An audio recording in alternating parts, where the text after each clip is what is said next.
Hi everyone, my name is Desiree Bartlett, and I had kind of a lot of notes for today's discussion board. So I just made a quick PowerPoint so that I could go through it accordingly.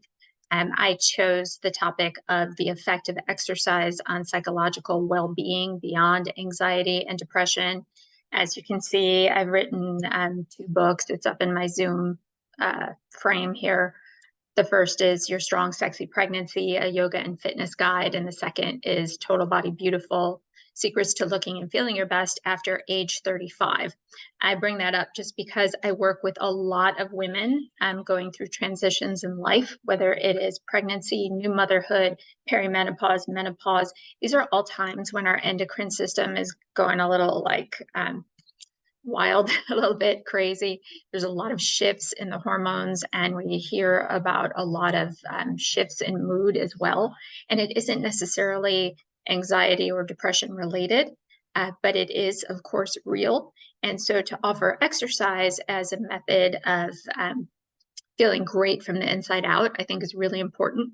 And when people do, I've seen that their exercise adherence is on point. It's consistent and it goes up. So the first point that I'd like to talk about is enhanced self-esteem.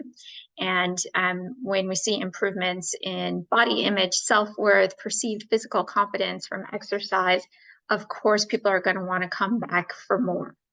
Specifically during pregnancy, the body image can be wild. And seeing your body change and expand and grow, it's like, oh wow, it's a little bit different every day. And so to have exercise to keep going back to, so that you have a positive viewpoint of how your body is expanding and changing and making space for your baby. And beyond that, if you're attending a yoga class, for example, a prenatal yoga class, where everyone in the room has that same experience and a sense of celebration, it can be really, really important. So the research that I chose to support this is, the first is Exercise and Self-Esteem Model by Fox, who suggests exercise contributes to self-esteem through a sense of mastery, etc. And I've seen that.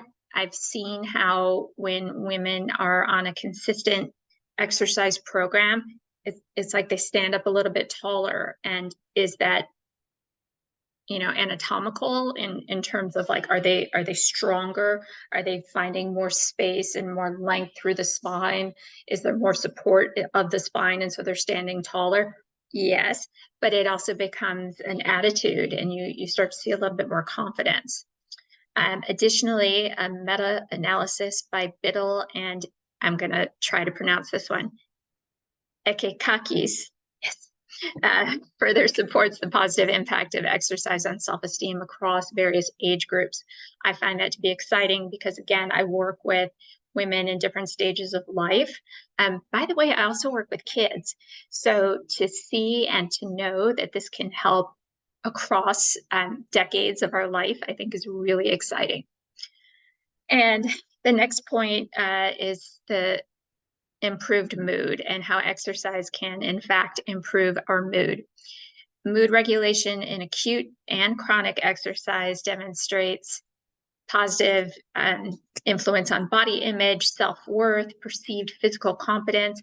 I can especially see this in the perimenopausal women that I work with. And when they start to lift weights, when they start to get into a little bit more intense resistance training, I see kind of the same thing that I see with pregnant women. I see them standing up a little bit taller, but I start to hear the giggles again, and the smiles, and the connection with the people around them is just really beautiful to witness. I think that goes back to that whole idea of, having a social network, having a group of people there waiting for you to exercise with is an additional boost to exercise adherence. I know I didn't write about that here, but it is something to consider. Let's see what else.